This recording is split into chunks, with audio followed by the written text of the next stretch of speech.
అతి ముఖ్యమైన కొద్దిమంది నాయకుల్లో ఒకటిగా తన గుండెల్లో దాచుకున్న వ్యక్తిగా మీ అందరి అభిమానం పొందిన పంచగల్ల సందీప్కి ముందు మన పూర్తిగా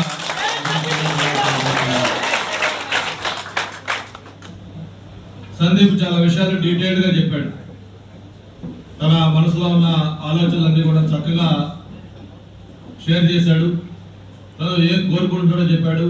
తను పడ్డ సంఘర్షణ కూడా వివరంగా చెప్పడం జరిగింది.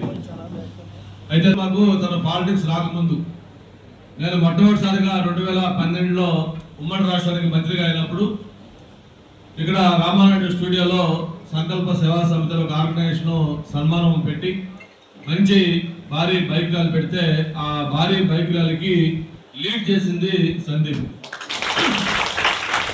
అప్పటికి ఈ జనసేన పార్టీ ఎన్ని కూడా లేవు. కేవలం ఒక నన్ను ఇష్టపడే వ్యక్తిగా ఆ కుర్రోళ్ళందరూ కూడా లీడ్ చేసి ఆ రోజు తను నా పట్ల ఉండే అభిమానం ఏంటో కూడా ఆ రోజు చాటుకున్న వ్యక్తి సందీప్. అటువంటి భారతీయ జనతా పార్టీ జనసేన పార్టీ మూడు ఒక కూటమిగా ఏర్పడక ముందు 2014 ఎన్నికల్లో జనసేన పార్టీ పోటీ చేయకుండా తెలుగుదేశం పార్టీకి సపోర్ట్ చేయడం, ఆ రోజు పార్టీ విజయంలో ప్రముఖ పాత్ర పవన్ కళ్యాణ్ గారు పోషించడం, మరి ఆయన యొక్క చొరవతోటి కృషితోటి అప్పుడు ప్రభుత్వం ఏర్పాటు కావడం, అందులో నేను మంత్రిగా బీబీల్ నియోజకవర్గంలో నడిచే ఎమ్మెల్యేగా కలిసి విద్యాశాఖ మంత్రి కూడా ఆ రోజు పనిచేయటం, అవన్నీ కూడా గతంలో గడిచిపోయాయి. మరి 2019లో ఇందాక సోదరులు సందీప్ చెప్పినట్టుగా ఒక్క ఛాన్స్ అని చెప్పి ఆయన పాదయాత్ర చేస్తూ రకరకాల ఫాల్స్ ప్రామిస్ చేసి ఈ ప్రజలందరూ కూడా ఒక రకమైన మత్తులోకి ట్రాన్స్లోకి దించి అందరూ కూడా మోసపుచ్చి ఆ ప్రజల యొక్క ఇది చేసుకొని మరి ఒక ఘన విజయం సాధించాడు. సరే, అందరూ కూడా ఆశించాం, ఏదో వయసులో కుర్రోడు, రాజశేఖర రెడ్డి గారి తనయుడు, ఈ రాష్ట్రానికి ఏమన్నా కొంత మంచి చేస్తాడేమో ఒక నమ్మకంతో ప్రజలు ఓట్లేసి గెలిపించారు. 151 ఎమ్మెల్యేలు, 22 ఎంపీలు, 50% ఓటు బ్యాంక్ తోటి ఒక ఘన విజయం సాధించి ఈ ప్రభుత్వం ఏర్పాటైంది జగన్మోహన్ రెడ్డి గారికి. అయితే మన ఆశలన్నీ కూడా ఆయన ముఖ్యమంత్రిగా బాధ్యత చేపట్టిన మొదటి రోజులోనే ఆ ఆశలన్నీ కూడా పట్టాపించలేకపోయాయి. మీకు తెలుసు, మొట్టమొదటి సమావేశం ఏదైతే ఒక ప్రజా సమస్యలు పరిష్కరించే వేదిక ప్రజావేదిక, ఆ ప్రజావేదికలో మొట్టమొదటి మీటింగ్ పెట్టారు ఆయన. ఆల్ ఐఏఎస్లు ఐపీఎస్లు మొత్తం అధికారులతో కలిపి మీటింగ్ పెట్టి ఆ మీటింగ్ లో తీసుకున్న మొట్టమొదటి నిర్ణయం ఏంటంటే, ఏదైతే వేదికలో మీటింగ్ పెట్టుకున్నారో ఒక ప్రభుత్వ వేదిక, ప్రజల సమస్యలు పరిష్కరించేది ఒక ప్లాట్ఫామ్ అది, అటువంటి ప్రభుత్వ వేదికని కూల్ చేయాలని చెప్పి జగన్మోహన్ రెడ్డి గారు నిర్ణయం తీసుకున్నారు. మామూలుగా మనం చూస్తుంటాం, గ్రామాల్లో కానీ పట్టణాల్లో కానీ ఎక్కడన్నా ఎవరైనా ప్రైవేట్ వ్యక్తులు నిబంధనలకు విరుద్ధంగా బిల్డింగ్లు కడితేనో లేకపోతే ఏదైనా వాళ్ళు రూల్స్ వైలేట్ చేస్తారో అటువంటి బిల్డింగ్లు కూల్ చేస్తారు. కానీ నాకు తెలిసి మన రాష్ట్రం కాదు, దేశం కాదు, ప్రపంచం కాదు, ఎక్కడ కూడా ఒక ప్రభుత్వ భవనాన్ని ప్రభుత్వం కూల్చేయడం మొట్టమొదటిసారిగా జగన్మోహన్ రెడ్డి గారి నాయకత్వంలో ప్రజావేదిక కూల్చివేయడం జరిగింది. అంటే రాష్ట్రంలో పరిపాలన ఏ విధంగా ఉండబోతుంది అనేది ఆయన మనందరూ కూడా ఒక చిన్న శాంపిల్ చూపించాడు. మరి ఆ రోజు నుంచి ఈ 5 సంవత్సరాలు కూడా మనకి నిత్యం ఒక నరకమే. ఒక అభివృద్ధి లేదు, ఒక ఉద్యోగం లేదు, ఆయన చెప్పిన ఒక హామీ అమలు లేదు, ప్రత్యేక హోదా లేదు, విశాఖపట్నం రైల్వే జోన్ లేదు, లేకపోతే మెట్రో రైలు లేదు, ఏదో ఎవరి దీనికి డిఎస్ అని చెప్పిన అది లేదు, లేదా జాబ్ క్యాలెండర్ లేదు. ఇట్లా చెప్పుకుంటా పోతే దాదాపు చెప్పిన హామీల్లో 90% హామీలు అన్ని కూడా విఫలం చెందారు. ఢిల్లీకి వెళ్ళి కేంద్రం మెడలు వచ్చి ప్రత్యేక హోదా చేస్తానన్నాడు. మరి మనందరూ తెలుసు, ఢిల్లీ వెళ్తే ఏం చేస్తా ఉన్నాడు, మెడలు వంచడం పోయి ఈయన అక్కడికి వెళ్ళి మెడలు ఉంచుకొని వస్తా ఉన్నాడు. ఇవన్నీ చేయడంతో పాటు ముఖ్యంగా గతంలో ఏ ముఖ్యమంత్రి కూడా చేయని విధంగా ప్రతిపక్ష పార్టీల మీద దాడులు, అక్రమ కేసులు, వేధింపులు, కార్యకర్తల్ని అతి దారుణంగా హత్యలు చేయడం, ఈ విధంగా వాళ్ళు ట్వీట్ చేశారో తెలుసు. ఎలా అతి దారుణంగా అతన్ని జైల్లో పెట్టి ఇతర ముందు పెట్టారో తెలుసు. సందీప్ ఒకటే కాదు, ఈ రాష్ట్రంలో ప్రతిపక్ష పార్టీకి సంబంధించిన నాయకులు అందరినీ కూడా దాదాపు అక్రమ కేసులు పెట్టారు. చివరికి చంద్రబాబు నాయుడు గారిని కూడా ఎటువంటి ఆధారాలు లేకుండా, ఎటువంటి కేసు లేకుండా, అంత సీనియర్ నాయకుడు, 15 ఏళ్ళు ముఖ్యమంత్రిగా చేసిన వ్యక్తి, 15 సంవత్సరాలు అపోజిషన్ ఉన్న వ్యక్తి, ఈ దేశ రాజకీయాల్లోని ఒక సీనియర్ మోస్ట్ రాజకీయ నాయకుడు, అటువంటి ఆయన కూడా రాజమండ్రి సెంట్రల్ జైల్లో అక్రమ కేసు బనాయించి పెట్టారు. ఆయనకి మద్దతుగా వస్తున్న జనసేన అధ్యక్షులు పవన్ కళ్యాణ్ గారు హైదరాబాద్ నుంచి విజయవాడ ఫ్లైట్ ఎక్కాలంటే ఆ ఫ్లైట్ ఎక్కి కూర్చుంటే ఆ ఫ్లైట్ కి విజయవాడలో ల్యాండింగ్ పర్మిషన్ ఇవ్వకుండా ఆయన ఫ్లైట్ లో దించేశారు. ఆయన చివరికి రోడ్డు మార్గంలో వస్తూ ఉంటే అది కూడా అడ్డుకుంటే చివరికి ఆయన రోడ్డు మీద పడుకొని నిరసన జరగాల్సిన పరిస్థితి వచ్చింది.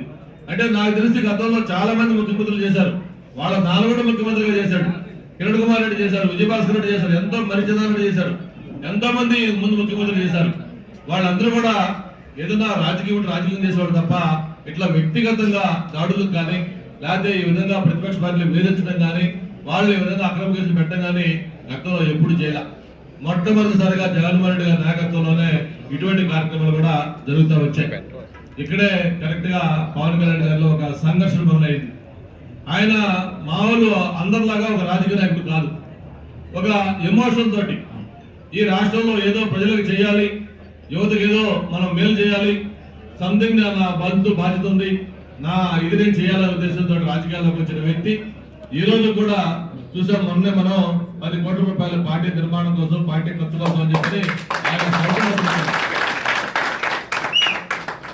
కౌలు రైతులకు ఏదో నష్టం జరిగితే దానికి ఆయన సొంత డబ్బులు ఒక్కొక్క దీనికి ₹1,00,000 రైతులకు పంపిణీ చేశాడు. ఇట్లా ఒక రాజకీయ పార్టీ నడుపుతున్న వ్యక్తి సొంత డబ్బులు ఖర్చు పెట్టి చేసే వ్యక్తులు ఎవరు ఉండరు. అటువంటి పవన్ కళ్యాణ్ గారు ఒకటి ఆలోచించారు, ఏంటి ఆంధ్రప్రదేశ్ రాష్ట్రం ఒకప్పుడు ఎలా ఉండేది, ఇదేంటి ఇలా అయిపోయింది జగన్మోహన్ రెడ్డి నాయకత్వంలో, దీనికి మనం చరంగత పాడాలి, దీనికి మనం ఫుల్ స్టాప్ పెట్టాలంటే ప్రతిపక్ష పార్టీలకు ఏదైతే ఉందో ప్రభుత్వ వ్యతిరేక ఓటు అది అనేది చేయకూడదు. ఖచ్చితంగా ప్రభుత్వ వ్యతిరేక ఓటు మొత్తం కూడా ఒక కోటకులాగా ఏర్పడితేనే అవన్నీ ఒక పార్టీకి వస్తాయి.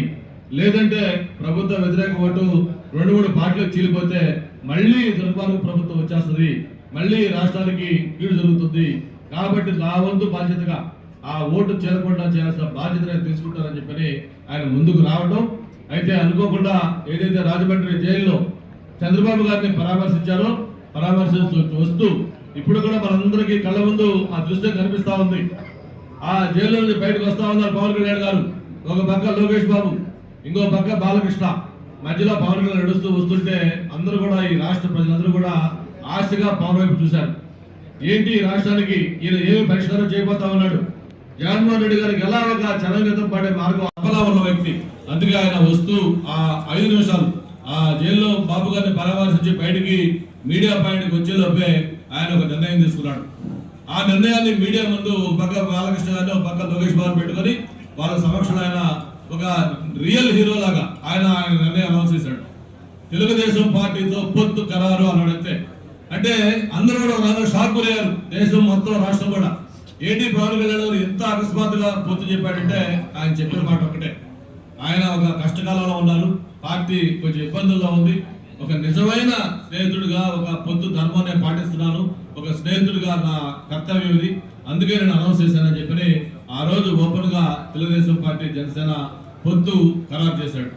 మరి అందరితో ఊరుకుంటున్నా ఖరారు చేయడంతో పాటు ముఖ్యంగా మనకి ఢిల్లీలో భారతీయ జనతా పార్టీ, ఈ రాష్ట్రంలో ఎన్నికలు సజావుగా సాగాలంటే భారతీయ జనతా పార్టీ మద్దతు అవసరం.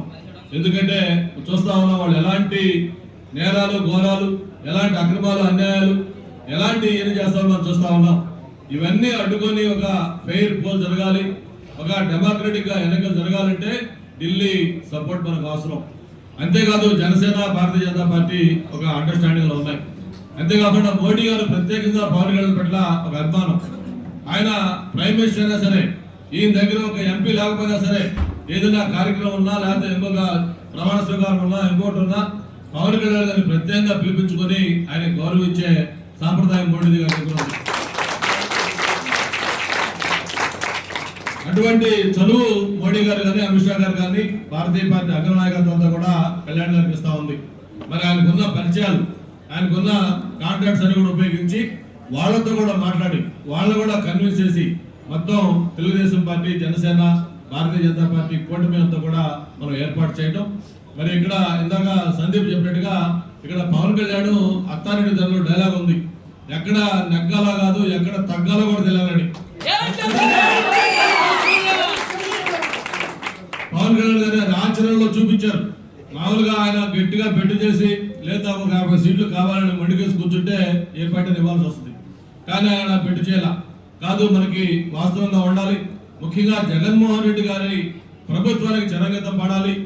ఆయన్ని రాష్ట్రం నుంచి తరివేయాలంటే మన అందరం కూడా కొంచెం రాజీ పడాలి, కొంత అడ్జస్ట్ చేసుకోవాలి, త్యాగాలు చేయాలని చెప్పి ఆయనే ముందుకొచ్చి సీట్ల దగ్గర ఎవరు ఎక్స్పెక్ట్ చేయాల. జనరల్గా మీరు అందరూ అనుకుని ఉంటారు అలయన్స్ అంటే ఒక 50 వస్తాయో 60 వస్తాయో 70 వస్తాయి కదా అని అనుకుంటుంటారు. ఎందుకంటే జనసేన పార్టీ ఒక బలమైన పార్టీగా ఉంది. కానీ ఆయనే త్యాగం చేసి ఈ అలయన్స్ ని ముందుకు సాగడం కోసం 24 ఎమ్మెల్యేలు 3 ఎంపీలతోటి పొత్తు కుదుర్చుకున్నారు.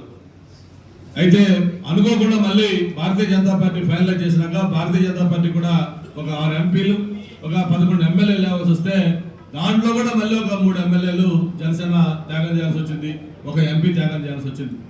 ఫైనల్ గా 21 ఎమ్మెల్యేలు 2 ఎంపీలే మాత్రమే జనసేన పోటీ చేయాల్సి వచ్చింది.